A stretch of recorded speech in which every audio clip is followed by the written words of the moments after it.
raisons.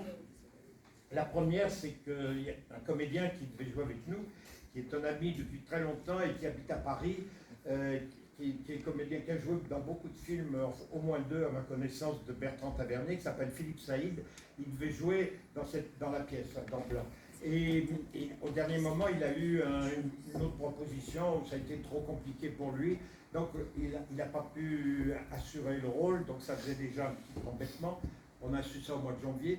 Et puis on avait des comédiens malades assez sérieusement malades, qui vont mieux, bon, mais sérieusement malades. Et puis on est en difficulté financière et il y avait une distribution plus importante que cette pièce-là. Alors c'était au mois de janvier, j'étais, comment dire, un peu dépressif, vous voyez. J'avais même l'intention, suite aux maladies de camarades, j'avais envie de tout laisser tomber, j'en avais marre, comment on dit, atteint par la limite d'âge, éventuellement, vous voyez. Et puis, j'ai senti tous mes camarades autour qui me disaient « Ah non, ça va passer, vous allez voir, tout va aller bien ».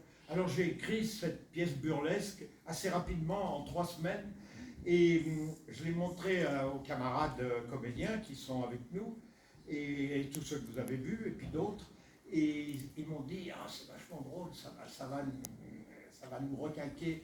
Et certains même m'ont dit « J'ai pleuré de rire en la lisant ».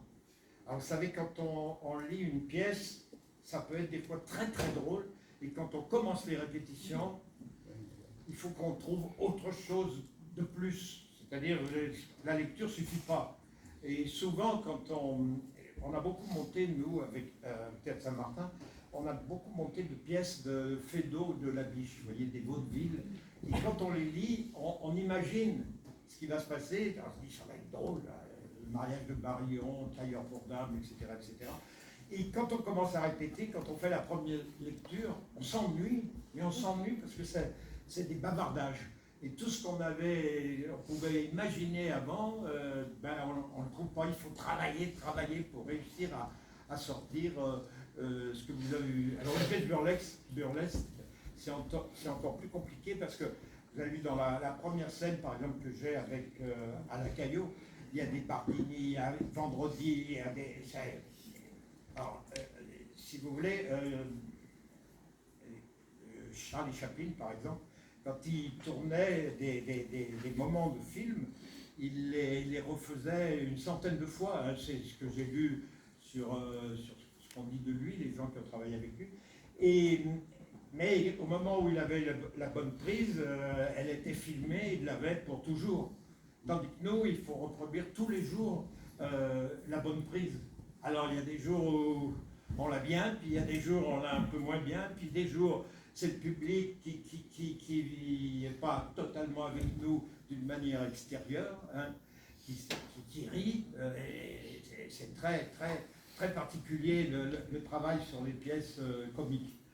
Bon, alors je crois que je vous ai tout dit. On a revu, vous avez revu sans doute, si vous connaissez un peu le Théâtre Saint-Martin, Roncioni. C'est la 7e pièce avec Roncioni, c'est un personnage récurrent. J'ai écrit beaucoup de pièces avec lui. Et la première, c'était en 81, je crois. Et alors, ce qui est assez étrange, hein, ça, pour moi, ça me paraît étrange, c'est que Roncioni, il a vieilli en même temps que moi. Et là, actuellement, il est à la retraite. Mais pas moi. C'est la seule différence qu'on a tous les deux. Et vous avez remarqué, si vous avez vu d'autres Roncioni, Roncioni, c'est un flic qui est antipathique au possible, injuste, brutal. Et là, il se laisse mener par M. Bardini, Trucchini. Il se laisse embarquer dans cette histoire et il n'est pas méchant pour de rond. Alors que d'habitude, il est méchant. Donc ça me fait plaisir. Et je crois que j'arrête là parce que la prochaine pièce avec Roncioni, il sera dans un cercueil peut-être. Alors, c'est difficile de jouer le rôle. Enfin, c'est peut-être facile, mais on n'est pas obligé d'être dans le cercueil, sauf si on l'ouvre. On a eu un